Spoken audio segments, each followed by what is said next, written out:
welcome to our Kauai County Council Roundup here at Hawaii Studios. I want to welcome my good friend, longtime friend, Council Member and former Mayor Bernard Cavallo. Thanks for joining us today. Chair Rapozo, should I say? You know, we do the Roundup, and I want to thank Hawaii for suggesting that we do this. And, you know, I understand that a lot of our meetings go by really quick for a lot of people. A lot of the complaints we get, you know, your meetings go so fast, and we don't have the opportunity to really share the mechanics of what happens. So this is a great idea, and I hope you guys enjoying this. And every week will come myself and another council member or someone from the administration or someone from the public will come up and just recap our county council meeting from the prior meeting. And we had a meeting on Wednesday. And it was supposed to be a short meeting. It turned out a little bit long, but before we get into the recap, I did want to share again, all of our meetings can be watched live on our website at www.kauai.gov. Right on the homepage, there's a button to click for webcast meetings, and you can click on that meetings. You can watch all of the live meetings or the replays. So make sure you check that out, www.kauai.gov. And of course, on Hawaii, Channel 53, as I'm sure many of you already watch. One of the new things that we restarted was the remote testimony. We were doing remote testimony and with some issues, technical issues, and some rulings that the Office of Information Practices came out with. We had to pause. Everything is in order now, so we are accepting remote testimony on any of the agenda items. The only issue is that you have to register to testify remotely at our county council website. Everything is on the agenda, the posted agenda, and you need to register no later than 12 noon the day before the meeting. And that is just to make sure that we have the equipment set up. So with that, Mr. Cavallo, Yes. Interesting day. And let's just start right at the top. Yeah. The consent calendar is really a communication regarding a resolution that was introduced by Councilmember Bulasan. Yeah. And it was basically a resolution that our county council would join the state legislature in requesting that the DOE, Department of Education, implement a Filipino history, culture, and identity social studies course for high school students. Can I add to that? Yes, sir. It's join the state legislature. Correct. And that's a big plus there. By the way, mahalo again, Chair Rapozo. This great opportunity to really communicate back to our community in another way, right? Yeah. And be more specific. But for this particular item, for me, and we talked about this before, and all of you watching, that yes, you know, it is the legislature, so we're just kind of looking at that and supporting that, if that's what it was. That was my understanding. So basically, the legislature, the House, did a concurrent resolution urging the DOE to honor our Filipino community and start to implement a curriculum that would teach language, culture, Filipino culture to our high school students as an elective. We had received some testimony, most testimonies in support. However, we had some testimony questioning the fairness because, let me just go back and say the House concurrent resolution was created because of the hate, violence that was happening around our country with Asian Americans. That's what triggered the resolution, and the House decided to focus on this concurrent resolution, focus on the Filipino community. So there were concerns about what about the Portuguese, what about the Japanese, Right. what about the Chinese, what about the Europeans, what about all the others that make up this wonderful state that we live in. And I think the introducer of both the House resolution and the Council resolution was focusing on our plantation era and how important the Filipino culture and community was. But there was some validity to all the other people that came. And I think former Mayor Cavallo, Councilmember Bernard Cavallo, made some really good points about the importance of all of I think this is everybody. We all grew up in old plantation days too, but it's very important that when issues come up to the forefront like this, that we look at all and try to see how we can incorporate that into the discussion. Because, you know, everybody has a place, and I understand the total intent, and I think that was good, but the discussion on the table, I thought, you know, at least we were able to vet it out and share our thoughts on that. For me, I mean, again, it's like, it's a wide span, you know, and when you kind of do this and that. So, you know, the discussion on the table, I think, went well. and trying to look at the overall. Yeah, and Councilmember DeCosta introduced an amendment that, one paragraph that included that some consideration be given to all of the ethnicities that created, Yeah. again, the state that we live in. And everything passed, the resolution did pass. But I wanted to just talk a little bit, Bernard, about that plantation. Yeah, era. well, let's talk. We should talk about that. Yeah. And just so you guys know, I this like is that. totally unscripted. So, Yeah, totally. you know, I always enjoy talking to our kupuna and about the plantation era and how, you know, there was a time on this island that, and I think Ross Kagawa, Councilmember Ross Kagawa talked about when we went to school, we were all colorblind. Right. We just were colorblind. I mean, you know, we had Filipinos, Chinese, Portuguese, all the races. Everybody just we didn't see color, we didn't see race. We saw people, we saw culture, we saw all the different things that our cultures had to offer, and we all got along. And you know, you could walk in your neighbor's yard and go pick the lychee. That's so true, man. And for me, living up in Kealia, I mean, even went down to, I had one Portuguese auntie and Portuguese Filipino uncle and one Filipino Japanese auntie. I mean, that's how we all related. It didn't matter about, because we all live and we had all different opportunities to share and eat food too, the big pot. But that was a plantation camp setting, and I know a lot of us, you know, had the opportunity to actually experience that. And I think that's a big part that we never can forget. You know, all the different, we just worked together and lived together in one community. Didn't matter. So I think that's an important part that, you know, needs to bring to the forefront. But at the same time, recognizing that plantation days and how we all grew up there. We all grew up there. And like I said, walking down the street or going to our Japanese, or it didn't matter. Like Mel was just saying, it's all of us living in one community, working together and sharing each other's aloha. And just learning from each other about the different cultures. Yeah. It's So so incredible. that was the whole thing right there. So incredible. Yep. So that resolution did pass. Again, it's a resolution. It's a policy statement from the council. It has absolutely no weight of law. We were basically just asking the Department of Education to really try to focus and provide our students an opportunity to learn culture. And again, Chair Rapozo was again to support the state legislature. Correct. We assemble everything. We just kind of like do this and pop. Okay. We had an indemnification agreement that we had to approve for our police department. And let me just explain real quick what indemnification agreements are. Whenever we enter into a contract, and in this case, it was a contract with a hotel for a conference that's going to be held, and it's just standard. But all indemnification agreements within our county has to be approved by the county council. So it's kind of a formality. We did hear from the Kauai Police Department about the conference, and it was an intelligence officers conference that's going to be held here next year. So again, pretty much a formality, and we do a lot of these. We do a lot of these. There was also a indemnification agreement for our county to. They're going to be building a training facility for fire and police and first responders down at the old Hansador site, for those of you that remember. And again, just another indemnification agreement that we had to approve, another formality. One of the big issues that we had some discussion on, and a lot of the discussion occurs in executive session, that's where we go in to discuss legal issues that are confidential, are claims. Claims. It seems like we are having more claims, for me anyway, in this term, and it's all kinds of vehicle damage, property damage, all kinds of things. And although I cannot disclose what we talked about in executive session, I can say that the discussion we had in executive session was holding our administration accountable for actions of our employees. And it also kind of revealed too much, but kind of repetitive on some of the things that has happened.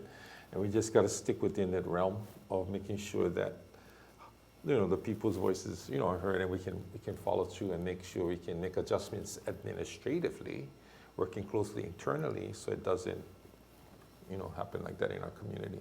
And you know this, I got to tell you, oh my God, it is bizarre to have a former mayor sit on a county council. We'll do a show just on that, because I just love to pick his brain, because he sat at the administrative side. I will say this, and I think Bernard will agree, that the discussions we had with our county attorney and the department heads and members of the administration, I felt was very productive. I felt that everyone understands the issues, and that I can honestly say that the measures that need to be taken are being taken, meaning that investigations are being done by not just the departments, but by the county attorney's office. And all of these claims are vetted. And unfortunately, those that the county is at fault, we have to pay. And sometimes additional resources may be needed within whatever is happening, and we talk about it. Just like folks know that we are really working diligently to address it overall, so it doesn't continue to happen. And I think we're at that point right now. Yeah, accidents happen. Accidents happen. And, you know, accidents that happen without negligence, obviously, you know, it's part of what we do. It's when we see the repeat types of claims, that's when we get concerned. And again, measures, and I will say that some employees have been disciplined because of their actions which led to these claims. So I was actually really satisfied with the discussion that we had. That was pretty much it as it relates to the agenda. And again, it was a pretty short agenda, but the discussion with that resolution on the Filipino culture, and it was a great discussion. It's always neat when you have 7 individuals with independent thinking be able to share around a table in front of the public. Right. And, you know, it's special. It's special. So we also had public hearings. I forgot to acknowledge. We had, and one of the public hearings was an increase to our golf fees, the green fees. Yeah. We have not raised our golf fees for a long time. So Council Member Ross Kagawa, and he, by the way, he will be on our show next week to discuss this, because we just had the public hearing, but we'll have the committee meeting next week, and we'll actually have the discussion. But it's been a long time, and you know, everything gets more expensive. Yeah. Again, as the mayor, you saw. We know the changes. So there is going to be some proposed increases in our golf fees. There is some people that are not happy, but for the most part, I think everyone understands that we got to pay the bills. You know, all of the maintenance is, and you know, the quality too of the field, of the course, and all that. So it expands, and we just got to be reasonable. We're not going way overboard, but I think we're really being reasonable in looking at how to manage it and offer that opportunity overall. I will say our golf course, and I don't golf anymore, but I've had occasion to go to the course and look at it. The condition of the Wailua golf course, which is a county golf course, is exceptional. Yeah. Exceptional. And to keep it exceptional, it costs money. And the time has come now that we got to really review the increases in the fees. So again, we'll have that discussion next week. I just want one point to note that we had our HSAC conference, and our visitors who came, fellow government workers, we had it over there, and they enjoyed the layout, the beauty of the course. And that was the part of it for a county golf course. To really promote that, I think it's a big thing. And that's why we're trying to make it better every time in different ways and keep that moving in the right direction and providing the support that is needed to continue to keep it in its awesome state and grow. Yeah. Right? You know, and the quality of Wailua is as good as these resort courses on Kauai. Exactly. I'll just say it. And it's a tough course. It's a long course. But it is, and as you said, the people that participated in the State Association of Counties conference, because you know they are familiar with their county golf courses, and the quality of Kauai's Wailua golf course far ahead of the other municipal golf courses in the state. So I really want to mahalo our golf course people. Richie Rapozo happens to be my cousin. But if he was horrible, I would say he was horrible, whether he's my cousin or not. But him and his team out at Wailua do a fantastic job. And we also had public hearings on, by the way, no one had testified at any of these public hearings, but we also had public hearings on a couple of bills that are required, because every year we got to do a financial audit of our county. And we do it every year. It's contracted out to a third-party auditing firm. And because the contract expands across more than 1 year, so the council approves a budget every year. But anytime the county enters into a contract that will spread over a budget year, in this case 2 years, or possibly 3, the council needs to approve that extended contract. So that's all that is. That's another pretty much a formality, but that audits will be done. And as you know, all the audits upon completion show up on our agenda, and we get to have the discussion on all of the items that the auditors identified. So. Yeah. That was it for Wednesday. It was, like I said, it was a good meeting, and we had a lot of people send in testimony, via email and so forth. And of course, all the people you run into on the street. I know on the streets, and who are not there, but I guess overall, like Mel just said, it was a good meeting. Everything was laid out on the table, and we were able to vet out some stuff, but then really rise to the top, if you will. And to me, that was the best. So next week, again, we get to committee meetings. We'll have the discussion on the golf course fees, and again, the recap, the roundup next week. We'll have Councilmember Kagawa here to share his mana'o. The other thing that's on the planning committee agenda next week, which of Mr. Cavallo is the chair, and I'll let him explain this because it's important. This basically is the planning department. Our planning director will be here to discuss the upcoming East Kauai community plan. Community plans are important because the community plans feed into our general plan. This is all our development plans. This is a very critical component of our general plan. So, Mr. Cavallo. Yep. Yeah. East so Kauai. again, keep Kauai moving in the right direction. For this particular East Side development plan, wanted the planning department to come forward and share, some of the footprint, if you will, of the town core of the East Side. And if you talk to them, it's kind of like bridging out to Kelia area, Anahola, if you will, all the way to Wailua, but kind of honing in on the town core area because that's the business part of it, and then bridging out, whether it be parking, whether it be connecting walking opportunities for people to really walk the town core safely. Parking is a big one, and that's coming up shortly, like we talked about. We did a brief walk to each business, tried to, but then maybe it was too early. We were told by the planning department, but we got some good feedback. And so we wanted the businesses to really understand the need to hear their voice, number one. And then number two is, of course, the general public, having that as well. Because there's a big mix right there in the town core. And, like the Lihui town core and the Hanapepe town core and everybody, working. But this is for the East Side Development Plan. It's just at the beginning stages. We're encouraging the businesses to come forward to hear their voice, as well as the people. And we're going to make opportunities come to the forefront for that, right? And that, to me, is a big part. But I'm looking forward, again, whether it be the business community itself, keeping the cultural part connected. There's athletic fields and everything connected. There's all of this within the town core of the East Side Development area.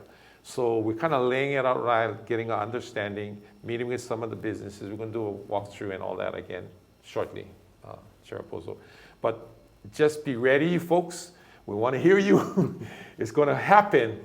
And I believe, it's going to expand out in that whole area where you're going to have a chance to kind of speak and say what you think. And I think that's a big part, because in the old days, I can remember Roxy Tierra and Nakamura store and Higashi store, and we have that background, all of us. But now we need to move forward and not forget, but remember what it was so we can take it to the future. And I think that's a big part as we as decision makers or working closely together and with the administration, of course. But planning will be there. The given overview, not too much. I'm going to be specific. It's not going to be very in-depth because they're not really at that point. But it's the opportunity to hear the overall direction and where we want to go. And again, if you haven't, we've had other plans overall, especially with the Lihui Town Core and all that, when we had the Tiger Grant and everything. But for now, the focus will be there. So we look forward to your input, your mana'o, and then be assured that we will come back and offer opportunities for more input as we move forward. So, mahalo for that. Yeah, I think the council, the administration, we don't know what we don't know. The only way we know is when we are informed. So I envision the planning director to lay out like the mayor, Bernard said, the foundation. I keep calling you mayor, because you can always be appreciate the that. mayor. You can always be mayor. They're going to lay out the timeline and how we're going to move forward. I will say this: we want to hear, as Bernard said, we want to hear from you guys because lots of things have changed since the last community plan, the East Kauai Community Plan. And just take sea level rise, for example. Mm-hmm. So we got to be cognizant of that as we start to look at where we're hitting on that East Kauai, on that corridor, the shoreline properties. But also, what do you want to see in your district? What do you want to see in your area? What improvements or things that are new? I will be honest, throughout all my years on the county council and participating in many of these community plans, the community participation hasn't been all that good. So this is an opportunity for all of you, especially those of you that have been here forever, that as Bernard talked about, the Roxy Theaters and the Higashi stores, and man, that cheeseburger at Higashi Bono Market. Sure, cheeseburger. And Dairy Queen, don't forget that. Oh, Dairy Queen. Ooh. No. Olihui, the kind, Bowling Alley. Bowling Alley. The Alamo Honorable. Alamo. I don't know how they got that name, but that cheeseburger, best cheeseburger I've ever had in my life. Yeah. Better than your Five Guys and what that other one in the mainland? Shake Shack. Shake Shack. Alamo Honorable. And Dairy Queen was a very close second when they put them in the machine. Remember when the steam? All of it, boom, boom, boom. Oh my God. Anyway, yeah. And when I was playing baseball, when I was a little kid, after practice, we would go to Dairy Queen. I know a lot of you guys remember this. Hamburger, French fries, Coke, 99 cents with tax. I remember that. Oh, don't forget the minis. Don't forget the minis.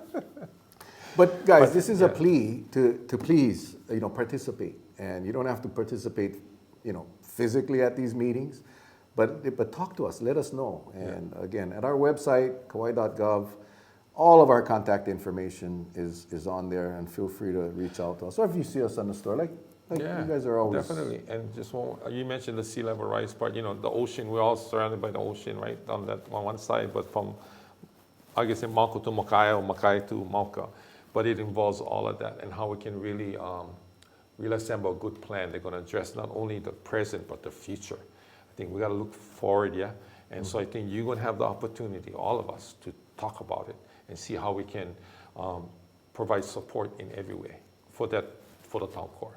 Like we've been done in other, but everybody, you may think it's different. Okay, it might be different in same, but different too in each community. Depends, right? Absolutely. Because there's a different part of it that we bring to the forefront. So we look forward to your manao and your input. Very important. And again, next week we'll cover that in more detail. Also next week is in our Finance and Economic Development Committee is our real property tax bill. The council committed to creating some reform. I don't want to spend too much time on it today, but we are looking at ways to protect our local residents from losing properties or from ridiculous property tax increases because of these assessments that have happened over the last few years. So that as well will be on the agenda. I expect that discussion to be long, and the administration will be there to share. The council sets the tax rates. The council basically sets the law, the real property tax code. And this is where we'll come together and figure out what is the best thing to do. I will say this, and I'll share my concern right now, is the rising assessments.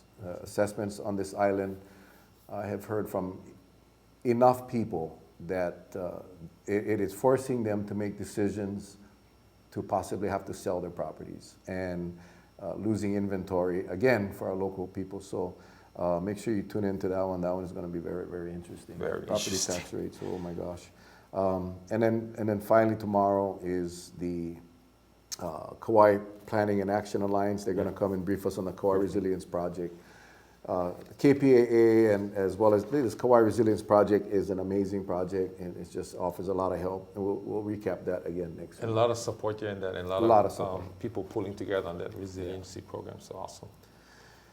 That's kind of it, man. I mean, in addition to all the other things going on, I got 2 calls this morning regarding issues that are in our community. I welcome the calls and emails and text messages, and we try to get to as much as we can, as quick as we can. So Yeah, and for me personally, you know, coming from, you know, the other side of the street, if you will, and now understanding totally on the council side and our role that we can make a difference as well. We have an opportunity in a different way, but connecting everything and reaching out and pulling in the information and then making sure your voices are heard. I think that, I want to make sure that they know that we have that process in place, whether it be development plans or whether it be issues with property tax or, you know, all the critical areas or just open areas that need to pull together and sea level rise, all that stuff. But anyway, I just want to make it clear for me.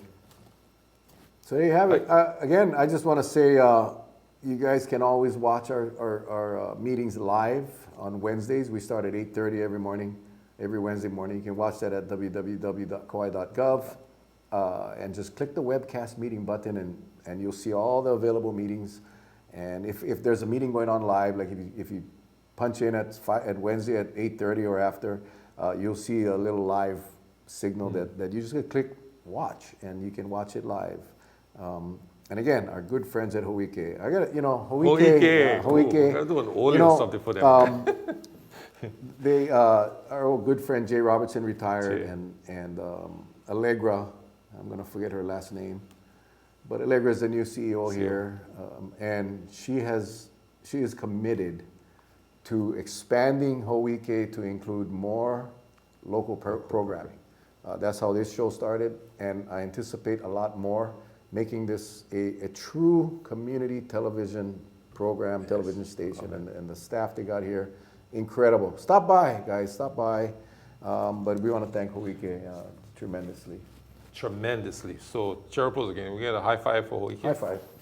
Done. Damn. Oh. Every time he does that, he Okay. separates But my all shoulder. good. This is a great opportunity, mahalo for the chance to share, you know, Armanao, and encourage you to join us. Roger Dodger. All right, guys, until next week. You guys take care, stay safe. God bless. We love you guys. God bless. Aloha.